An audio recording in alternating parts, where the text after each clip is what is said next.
defensive and your offensive approach sort of the last few days here. I wonder if you think you played with more force offensively with the puck, more confidence, and more sort of I thought our first period was one of our better periods in a while. Not preseason, but even last year. I thought we had a number of good minutes in the first period. Second period, I don't think we were as good, obviously. But to me, the important point of the game was we have a lousy power play in the second period. They score on off a savvy, and our bench is this big. It's about an inch big. There's no life. There's nothing left on our bench. We struggle through the last 5-6 minutes there. We don't get hurt again, and we find a way to get our energy back and get our bench back and play a pretty good third period. I think that's a really good thing to happen early in the year. I wish we just play right through it in the second period and find a way to keep our energy. We didn't, but we found a way to win. So in a game 3 of the season, which I think it was a pretty important game 3 for three games into it, because you don't want to lose your first 2 home games. And so I'm happy the way we had to go through some stuff and found a way to win. Does that answer all the questions? I guess not.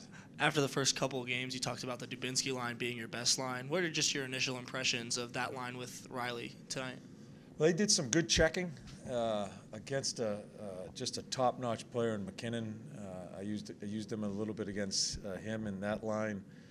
I thought they had the puck around the net. Yeah, they had some good shifts.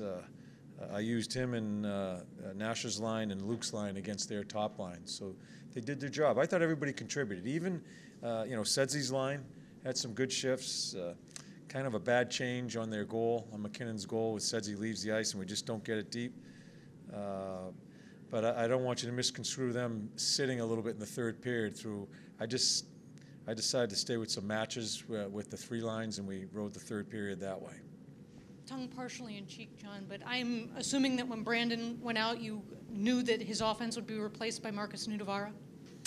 You know what, Nudie, he could have, we talked in between periods, and I told him, I said, you could have 3 goals. And I think Nudie's a smart enough player to know when he had a chance to shoot the puck again, he says, I can't score, so I'm going to pass to Brett. And Brett scores. So Nudie was that pair. We started with Z and Savvy against their top line. Eventually played Nudie and Murr against them. One thing about Nudie, he's really skating, and that's a big part of his game. I thought he played really well. John, Alexander Wenberg tonight contributed in a couple of ways, a couple of primary assists. Your thoughts on his game tonight, and maybe a little bit of a springboard? Yeah, he played better. Obviously, he makes some really good plays.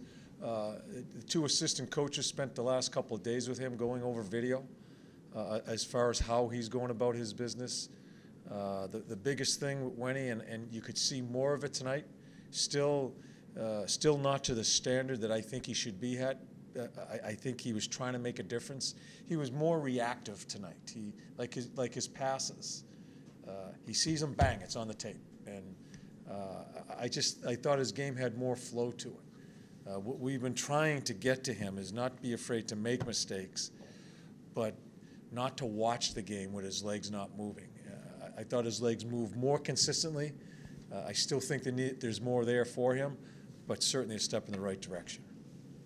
John, with Philip Grubauer, how much were you able to rely upon what you'd seen in the past in terms of preparing for him today, or could you really, because it's a different system? Didn't say a word about system. him. Didn't say a word about him before the game.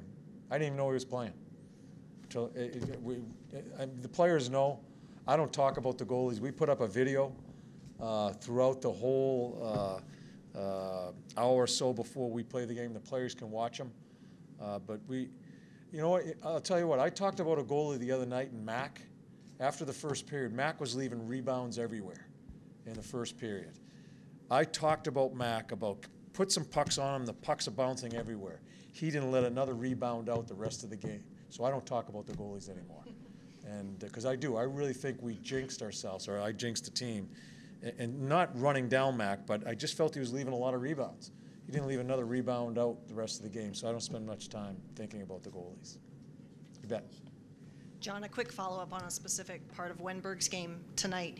He had those feeds from behind the net or right below the blue line. It's a look we saw from him when he was with Vanek and Gender. Do you like that look from him? Do you like that approach to the goal? Yeah. He's a good player back there in behind.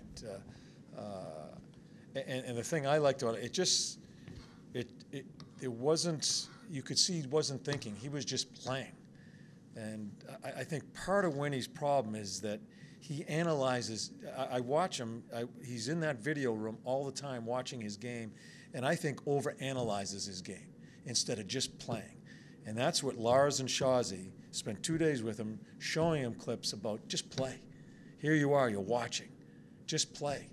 And I think his instincts will come back. He needs to be an instinctive player.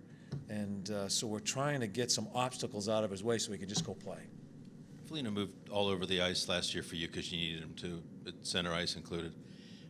Back at left wing, how much do you need him to be back to being an impactful offensive player as he was a couple years ago and has been before, talking multiple goals, 20-plus goals? Do you see that from him this year? Yeah, it's important. He's a better winger. I know he feels more comfortable there. I want to try to keep him there. And it's a good night tonight that that line produced a couple of goals. Winnie and him. The biggest thing with Nick is I just want him to stay consistently involved in the physical part of the game. I think that's a big part of his success as a player is when he's involved physically also. The goal he scored in the third period, that's one hell of a shot. And he's a better winger. I'm going to try to keep him there just because he's going to be very important to give us some consistency through the lineup. Well, thank you.